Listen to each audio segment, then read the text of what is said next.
Bonjour tout le monde, je suis Asma Amdoni, je suis docteur en médecine générale dans le secteur privé à Boucheton. Alors aujourd'hui j'ai choisi pour vous un sujet qui est très bénéfique pour les gens qui cherchent le bien-être, les gens qui cherchent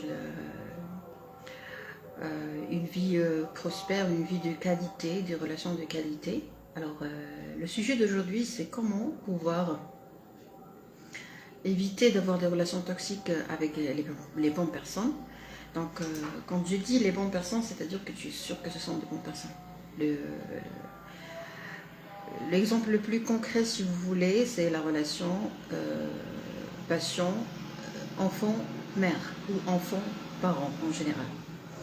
Alors, des fois, tu as affaire à des gens qui sont très bons, qui ont de la bonne foi, une bonne intention, ils veulent tout faire pour toi, ils veulent vraiment, véritablement, ils veulent te voir heureux et joyeux. Mais malheureusement, on tombe dans un problème qui est très inquiétant et surtout très nocif pour la santé, que ce soit la santé psychique, physique ou mentale. Euh, Ce problème, c'est la toxicité des relations. Alors, bonjour tout le monde. Alors, est-ce que vous avez des questions? Je vais commencer par lire vos questions, avoir une idée sur qu'est-ce que vous voulez savoir exactement sur les relations toxiques. Et puis, je vais orienter mon live selon vos désirs. À vous la parole.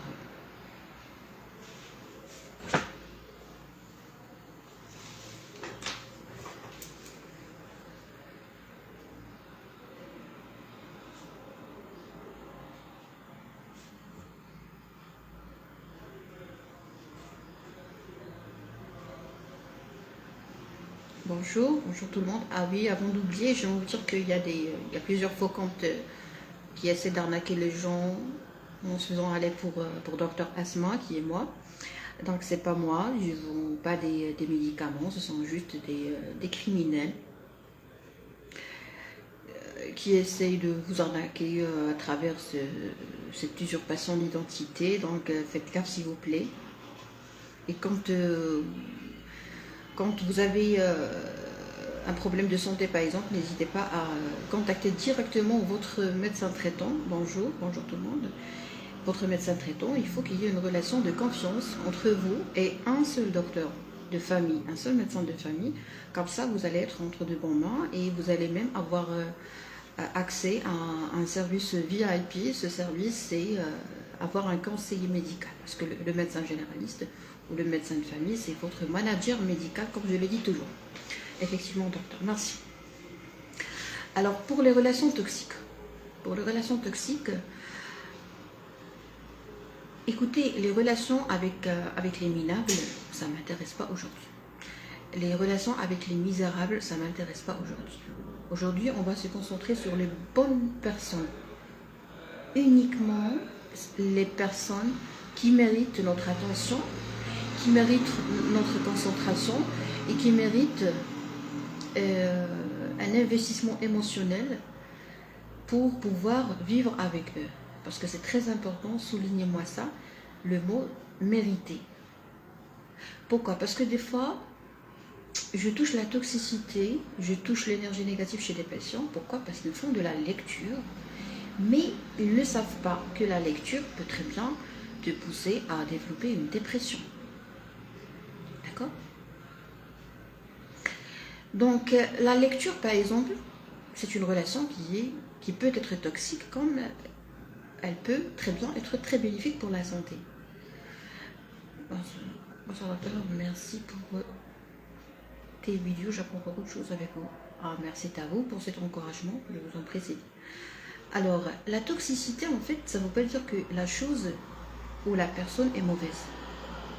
On va se concentrer sur deux choses qui sont très bénéfiques. Les relations familiales ou les relations avec les gens qu'on aime, surtout la famille. Parce que moi, j'ai dans ma tête une idée qui est fixe et qui ne va pas changer, que je n'ai pas l'intention de la changer. Parce que j'ai cherché ça, que ça soit sur ma vie, sur le plan personnel ou sur le plan professionnel.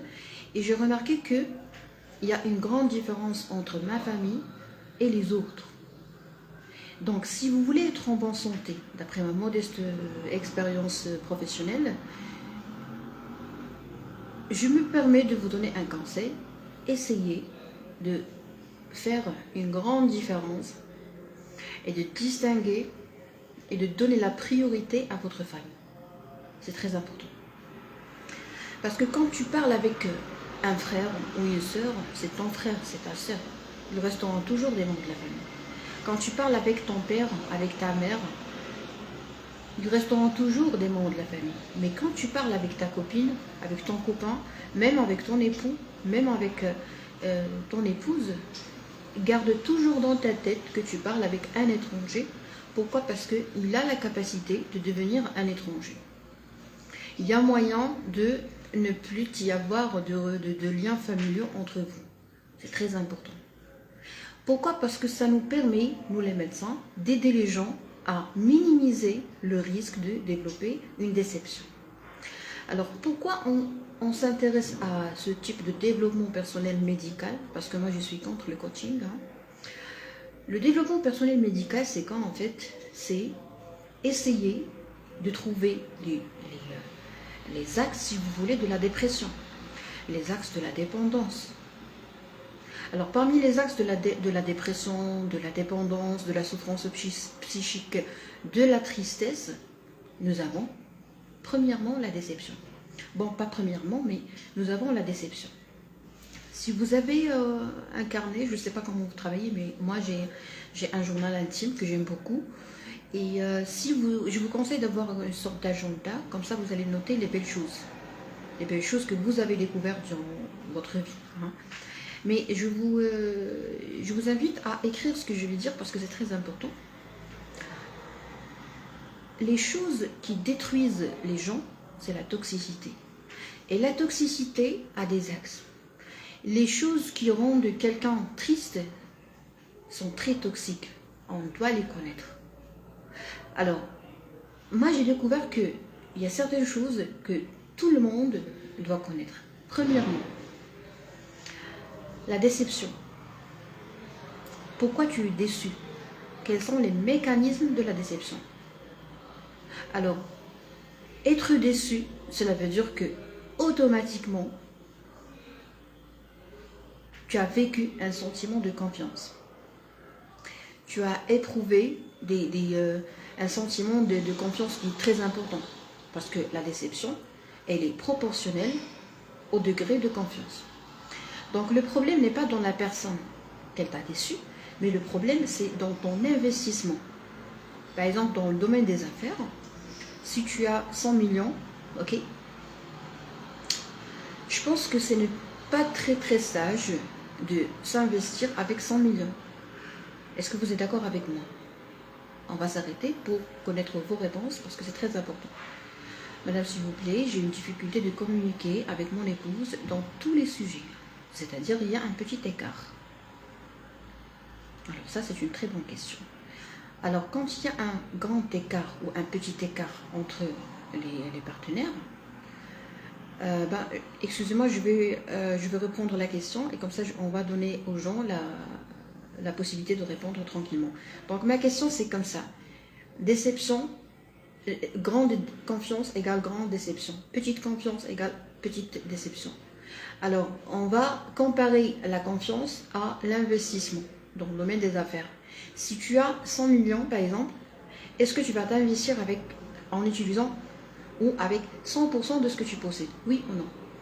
D'accord? Ça, c'est la question. Je vais attendre, je vais patienter un peu pour lire tous vos commentaires, mais je vais répondre quand même à la question de Monsieur El Khadri. Il a dit qu'il a des problèmes de communication avec son épouse. Alors, premièrement, moi, je commence toujours par rassurer les patients et rassurer les gens. C'est très normal d'avoir des difficultés de communication. C'est très normal. Pourquoi? Parce que quand on se marie, par exemple, une femme qui est âgée de 30 ans et qui va se marier avec un homme âgé de 40 ans, ou une jeune de 20 ans, de 25 ans, qui va se marier avec quelqu'un qui va épouser quelqu'un qui est âgé de 35 ans par exemple. Alors il faut toujours garder dans l'esprit qu'il y a toute une vie avant la rencontre. Donc qu'est-ce qui s'est passé durant toute cette vie? Premièrement, il y a des souvenirs. Alors médicalement, souvenir égale réaction. ces réactions, automatiquement, il y aura une petite boîte noire, si vous voulez. On appelle ça une zone d'ombre dans la tête, c'est-à-dire un endroit où les souvenirs se cachent et l'être humain est incapable de se rappeler de ces choses-là. Voilà pourquoi l'hypnose vraiment a une grande place dans la prise en charge de ces choses-là. Parce que l'hypnose, d'accord, on ne vend des cas, très bien. Alors moi je parle avant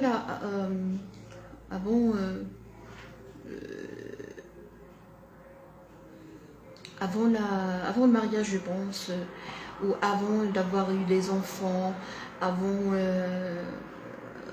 d'avoir eu plusieurs souvenirs, plusieurs malentendus, vous voyez.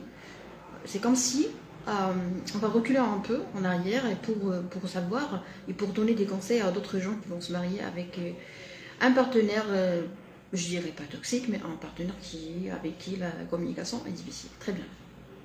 Permettez-moi juste de me concentrer parce que j'ai pas encore l'habitude de discuter de sujets en même temps en direct. Alors, quand tu épouses une femme qui a plus de 20 ans, cela veut dire que tu as épousé un corps qui est très complexe, un cerveau qui est très complexe, un cœur qui est très complexe. Alors nous, les êtres humains, on est très complexes. Pourquoi? Parce que tous les médecins sur cette planète Terre ne savent pas encore comment la mémoire fonctionne. Vous savez qu'actuellement, on a découvert que le cœur a une mémoire, tous les organes ont une mémoire. Donc, quand on épouse une femme âgée de 20 ans, de 30 ans, de 40 ans, ou même de 15 ans, je ne sais pas, je dis n'importe quoi, il faut toujours savoir que c'est toutes ces années avant, qu'est-ce qu'il y avait? Il y avait beaucoup de choses. Il y avait un grand point d'interrogation. Voilà l'idée que j'aimerais passer aujourd'hui quand on parle de la toxicité entre les gens, entre les bonnes personnes. Relation toxique avec une bonne personne, cela veut dire que cette personne, elle est bonne, mais elle a un bon passé. Qu'il soit petit ou grand, elle a un passé. Elle a une boîte noire. Elle a un inconscient. Elle a des habitudes. Elle a des logiciels. Merci pour ce que vous faites, je vous en prie. Elle a des logiciels, c'est-à-dire, elle a commencé à faire des choses par défaut. Elle ne fournit aucun effort pour réagir de la sorte ou d'une façon précise. C'est-à-dire que toi, quand tu dis quelque chose, elle va avoir une réaction. Cette réaction, elle l'a fait par défaut. C'est-à-dire automatiquement. Si je vous dis bonjour, vous allez me dire bonjour Asma, ça va? Il y a quelqu'un d'autre qui va me dire bonjour. Il y a quelqu'un d'autre qui va sourire sans dire bonjour. Pourquoi? Parce qu'il a passé 20 ans, 30 ans, 40 ans à faire la même chose. Vous voyez? Alors c'est ça le problème. Le problème, c'est que quand on fait la connaissance de quelqu'un, premièrement, malheureusement, on rencontre toujours ce problème chez les gens, c'est que tu essaies de donner une bonne image de toi, alors que ça c'est pas intelligent. Je pense que c'est pas intelligent d'essayer de donner une bonne image de toi. Parce que déjà le fait de vouloir embellir ton image veut dire que tu as un problème de validation. Tu as un problème d'amour inconditionnel durant ton enfance. Moi, quand je vois quelqu'un qui dit « Bonjour docteur, ça va, vous allez bien ?» Que ce soit dans une pâtisserie ou dans un café ou dans un restaurant ou dans un magasin de prêt-à-porter pour femmes. « Bonjour docteur, ça va ?» Ça me dégoûte. Mais quand je vois quelqu'un qui est très modeste et qui dit bonjour madame, moi je préfère qu'on m'appelle bonjour madame. C'est beau. Je suis une dame, vous allez m'appeler bonjour madame. Mais quand vous dites bah automatiquement j'ai pas envie de parler avec toi. J'ai pas envie, par exemple si je te rencontre dans un endroit où on est plus ou moins égaux, j'ai pas envie de prendre un café avec toi. Parce que toi, tu as dans ta tête une image claire que je suis une doctoresse. La courtoisie que j'ai aimé votre commentaire. Merci beaucoup. Tout le monde, il y a un monsieur qui a dit oui, c'est vrai. Est-ce que la toxicité cause la dépression? La dépression, c'est un grand sac à dos que tu as dans le dos, ok, et qui se remplit, ok, depuis l'enfance. Et à un certain moment, je pense moi que la dépression c'est un problème d'éducation. On prend un enfant, on lui donne une éducation qui est très nocive pour la santé. Par exemple, on te demande d'être bon, à tout prix, dans toutes les conditions. Moi, je pense que c'est pas obligatoire d'être poli tout le temps. Par exemple, maintenant, je suis en train de vous parler comme des êtres humains, normaux. Mais quand je fais mes lives en arabe, voilà pourquoi j'ai arrêté de faire des lives en arabe. Mais normalement, pour rester en bonne santé, je ne dois pas être poli. Parce que les gens sont mal élevés, mal éduqués. Mais les gens ne comprennent pas que la relativité trouve sa place partout. Faire semblant qu'on est. Alors, revenons à la question du monsieur qui a dit qu'il a des difficultés de communication avec son épouse. Très bien. Alors, pourquoi il y a une difficulté? Parce que c'est quelque chose de nouveau. Tout ce qui est nouveau est difficile. Alors, vous savez qu'il y a des gens qui aiment le célibat, qui aiment rester célibataires. Moi, je le comprends. Parce que quand la solitude, pas la solitude, mais quand le célibat est plus confortable que d'être avec une personne toxique, ben restez célibataire. Jusqu'au jour où vous allez trouver une personne qui va respecter la différence. Parce que quand la tolérance, c'est respecter la différence. D'accord? Si tu n'admets pas la différence, par exemple, toi, tu as une idée dans ta tête et ton épouse a une autre idée. Donc, automatiquement, la relation va être difficile au début, parce que chacun de vous voit les choses d'une autre façon. Alors, qu'est-ce qu'il fallait faire normalement? Il fallait, avant de se marier, oh bravo mon repas, merci. Avant de se marier, il faut savoir que le mariage n'est pas une urgence. Alors ça c'est bon, hein, je vais vous donner la crème de ce que j'ai réalisé. Le mariage n'est pas une urgence, le mariage n'est pas une obligation, et le mariage n'est pas un devoir national. Merci de faire le nécessaire d'expliquer un petit peu. Oui, avec grand plaisir, c'est les Hamza. On peut même développer ça ultérieurement. Alors, quand tu te maries, qu'est-ce que tu as dans le crâne? Est-ce que tu t'es marié avec un corps? Parce qu'elle est sexy, érotique, magnifique. Waouh, on l'a dit. D'accord? Est-ce que tu t'es marié, tu as épousé cette dame parce qu'elle a un grand diplôme? Alors, mes chers messieurs, j'aimerais vous dire un truc très important. Quand vous épousez une dame qui a un grand diplôme, ça ne veut pas dire que vous allez épouser une encyclopédie. Ça ne veut pas dire que vous allez épouser une psychologue. Ça ne veut pas dire que vous allez épouser la femme la plus bien éduquée. Ça ne veut rien dire. Alors, quand tu veux épouser une dame, il faut vraiment un peu de temps. Il faut que tu restes tout seul un peu de temps. Par exemple, tu fais un petit voyage, un week-end tout seul. Et tu vas lui dire, s'il te plaît, j'ai besoin de rester seul. D'accord? Les diplômes ne définissent pas l'intelligence. Bravo. Alors, quand tu dis à la personne avec laquelle tu envisages de passer le reste de ta vie, quand tu lui dis, s'il te plaît, j'ai besoin de rester seul. Alors, si elle refuse, cela veut dire qu'elle ne t'aime pas, mais elle a un problème. Ce problème, c'est quoi? C'est la colle. Alors, cette colle, ça s'appelle en médecine la dépendance affective. C'est-à-dire que cette personne, elle est attachée à toi. Là, je ne définis pas la maturité. Oui. Alors, cette personne qui veut rester accolée à toi, cette personne qui ne respecte pas ton travail, cette personne qui ne respecte pas le fait que tu as des engagements, que tu as une famille, que tu as des amis, cette personne qui ne comprend pas que si tu restes tout seul, ça ne veut pas dire que tu l'aimes pas, cette personne qui a une peur, pourquoi? Parce que des fois tu tombes sur une bonne personne, mais elle a un problème de dépendance affective. Alors, puisque personne n'a répondu à la question que j'ai posée, je vais reprendre la question. Et en même temps, on va continuer à parler de la toxicité avec la bonne personne. Et on va toujours prendre l'exemple du monsieur en même temps. Alors, la question c'était quoi? Donc, on a terminé notre réponse au monsieur qui a posé la question. Je vous souhaite tout le bonheur avec votre épouse, mais essayez de vous concentrer sur un point très important. C'est quoi? C'est d'abord, vous allez essayer de connaître qui vous êtes, qui êtes-vous, votre enfant intérieur, votre boîte noire, votre zone d'ombre, votre inconscient. Et vous allez inviter votre épouse à voir un médecin généraliste pour discuter ça devant lui. C'est-à-dire, très bien. Alors, maintenant, on va reprendre notre sujet. Et la question que je vous ai posée, c'était les axes de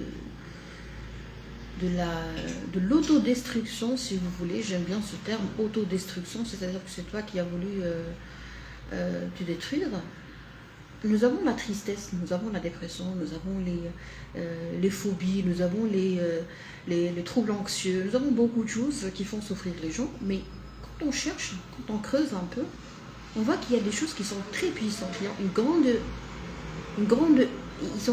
y a des facteurs qui sont très puissants dans la destruction des gens. C'est quoi? Les personnes toxiques sont comme des nuages noirs qui obscurent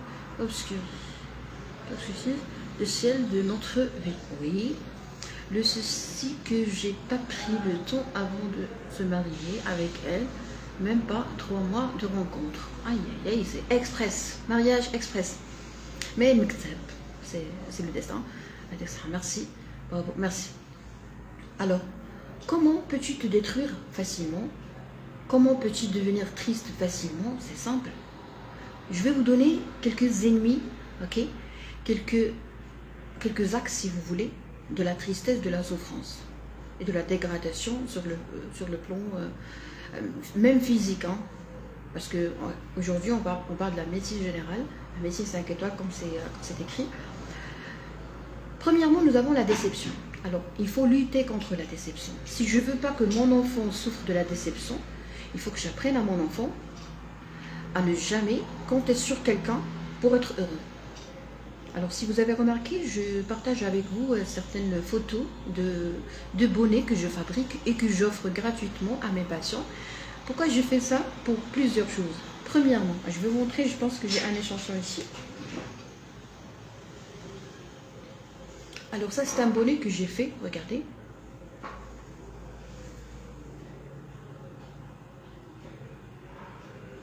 Vous savez que quand je tricote, je deviens gentil.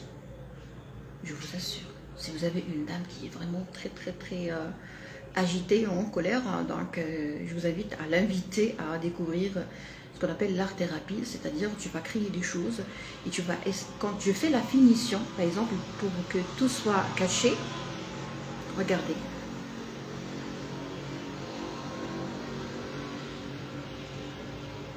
Alors, monsieur Nicolas, merci beaucoup. Alors, ça, c'est le summum de la médecine 5 étoiles. C'est le summum de la classe. C'est le summum du bien-être. Écoutez-moi très bien.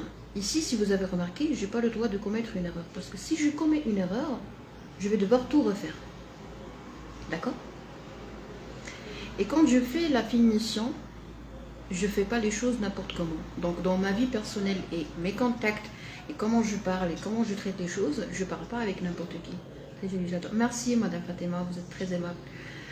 Alors, moi, j'ai remarqué, si vous avez vous-même remarqué que quand je publie ces choses-là, je deviens gentil. Bon, gentil, c'est-à-dire automatiquement des rêves en français. Donc, l'art-thérapie, par exemple pour votre épouse ou pour n'importe quelle dame, c'est très important, c'est très bénéfique pour les dames. Quand tu fais la finition, tu comprends très bien, et ton inconscient comprend très bien que... Merci, c'est gentil. Tu apprends à ne pas faire les choses n'importe comment. Donc quand tu apprends toute seule qu'il ne faut pas faire les choses n'importe comment, j'adore, merci beaucoup. Quand tu apprends à ne jamais faire les choses n'importe comment, qu'est-ce que tu vas faire? Eh bien, premièrement, tu ne vas jamais, tu vas arrêter. tu vas avoir comme une sorte de courage, de confiance en soi, et tu vas te dire, je ne vais jamais parler avec les personnes toxiques. Je ne vais jamais admettre à quelqu'un d'être toxique. Je ne vais jamais parler avec n'importe qui. Je ne donnerai jamais l'opportunité à quelqu'un de prendre 1 minute de mon temps. Parce que le temps, c'est ma vie. La chose la plus précieuse, c'est le temps. Alors, puisque moi j'ai une vie, je ne permettrai à personne de faire de moi ce qu'il veut. Parce que s'il veut faire quelque chose, qu'il le fasse lui-même. Should be avoided, exactly. Donc, l'art-thérapie, alors ici, qu'est-ce que nous avons? Nous avons l'art-thérapie, nous avons la chromothérapie, d'une façon très très modeste et très simple, c'est-à-dire que tu vas traiter avec les couleurs. Nous les médecins, j'ai remarqué ça, quand on voit le vert, vraiment on se sent très à l'aise et très zen. Moi j'ai commencé à faire une petite astuce, à adopter une petite astuce, c'est quoi? Quand je demande aux petites filles la couleur qu'elles veulent, automatiquement on choisit le rouge et le rose, surtout le rose. Mais je remarquais un truc très important, c'est que les filles dont les parents sont séparés, ils choisissent toujours des couleurs sombres. Bon, ce n'est pas une coïncidence quand même. Surtout, le divorce, il n'est pas vécu de la même manière dans toutes les familles. Bon, c'est toujours un truc négatif pour les enfants, on ne peut pas... Bon, pas toujours, mais parce que des fois, il y a des enfants qui demandent à leur mère de demander le divorce.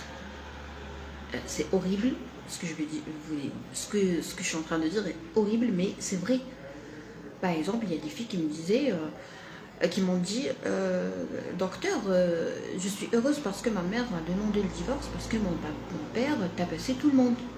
Et nous, on ne veut plus être tabassés. Écoutez, la violence est très très très dangereuse. Il ne faut pas être violent avec les gens. Très bien. Alors, la chromothérapie, la vie est simple, belle et courte. C'est bon, on a vu. Oui. Alors,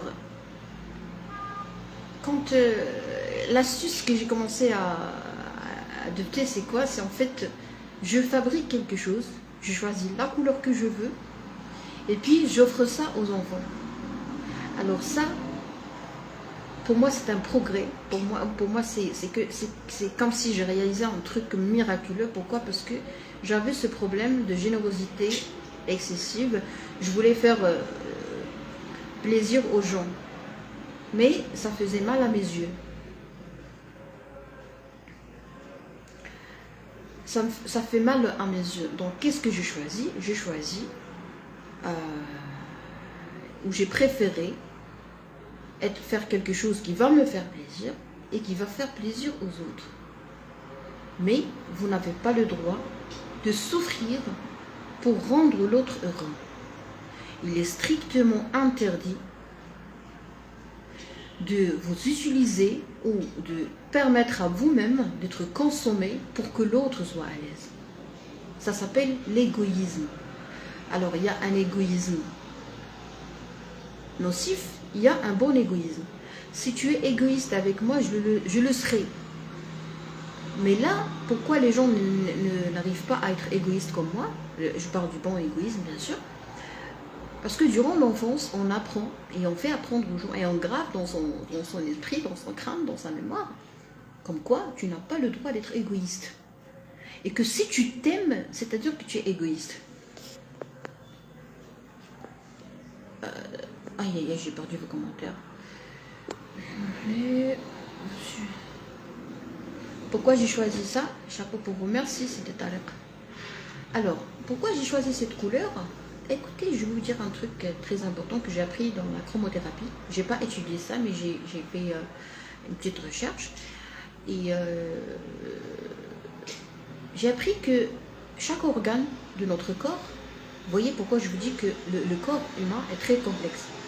Chaque organe a besoin d'une certaine nourriture. En visualisant une couleur précise, un organe va bien se mettre à l'aise. Okay?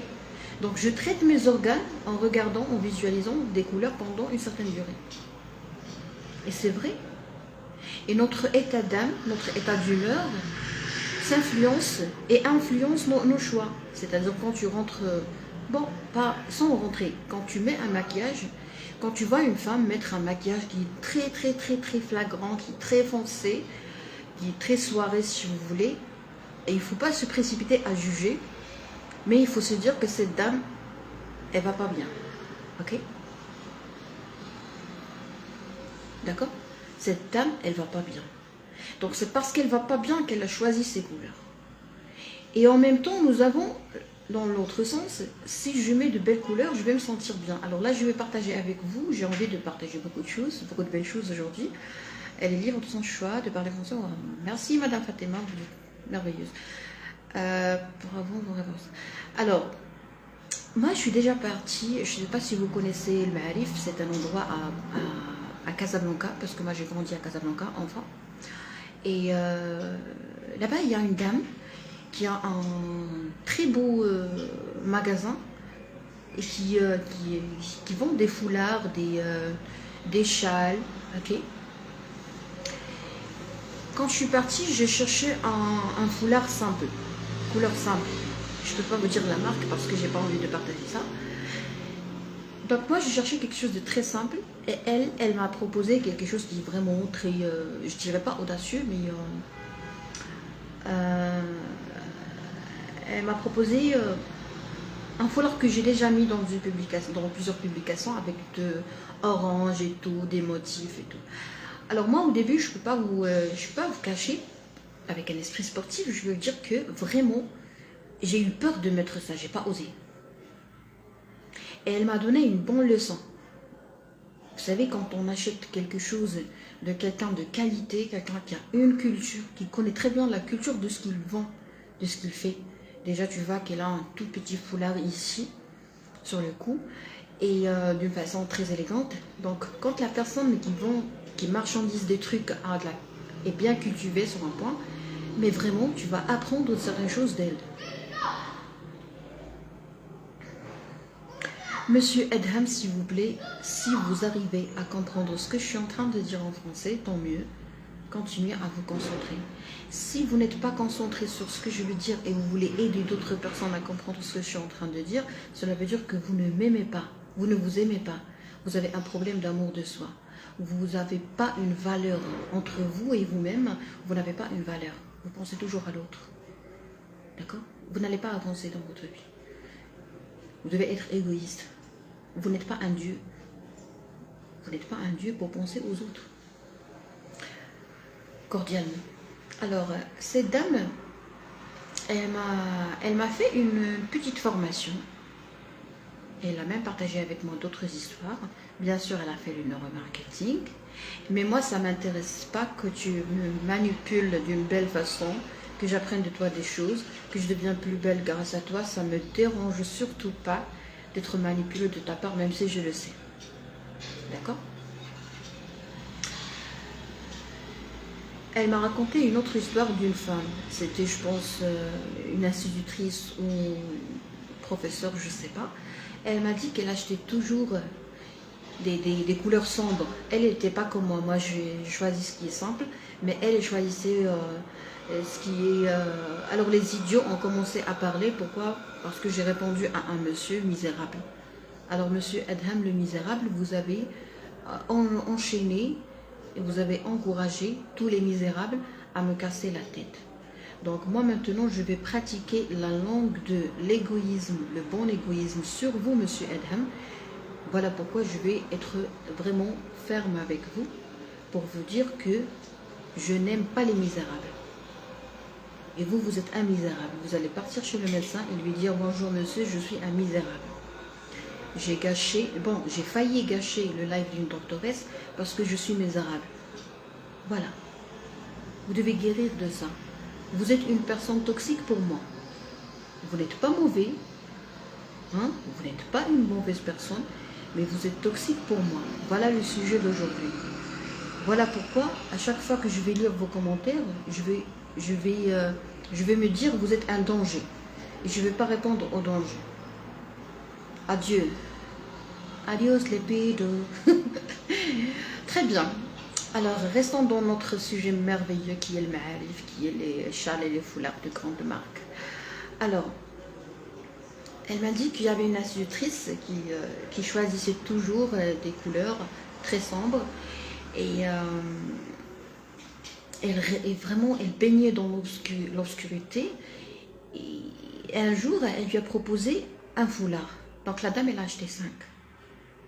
D'accord? Elle en a acheté 5. Moi, je n'ai pas choisi 5, j'ai choisi ce que je veux exactement.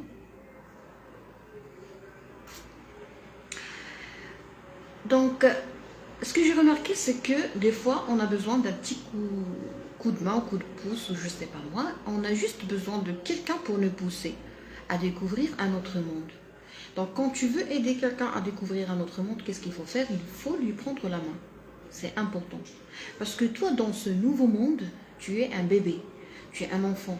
Alors, un enfant, quand tu veux sortir de ta zone de confort, tu ne vas pas sortir tout seul.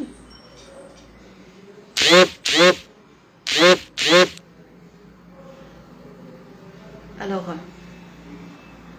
quand tu veux sortir de ta zone de confort, ce que je n'aime pas, moi, chez les coachs, c'est que on expose les gens à des risques qu'on est incapable de... Vous savez, je vais vous dire un truc, excusez-moi, je suis très spontanée, mais je veux rester spontanée. Les gens qui m'envoient des WhatsApp, je vous emmerde. Wallah, je vous emmerde. Je vous embête. Vous m'embêtez et je vous emmerde. Wallah, c'est impoli, c'est pas classe du tout. C'est pas chic. C'est pas classe. Voilà, regardez-moi. C'est pas classe du tout. C'est pas classe d'utiliser WhatsApp. Vous savez, les gens qui me connaissent, ils savent très bien que j'aime pas WhatsApp. Je réponds pas sur WhatsApp, mais je peux répondre à un SMS. Il y a quelqu'un qui vient, je vais devoir arrêter le live. Un autre jour, on va parler de l'élégance et des châles et des foulards. Je vous le promets.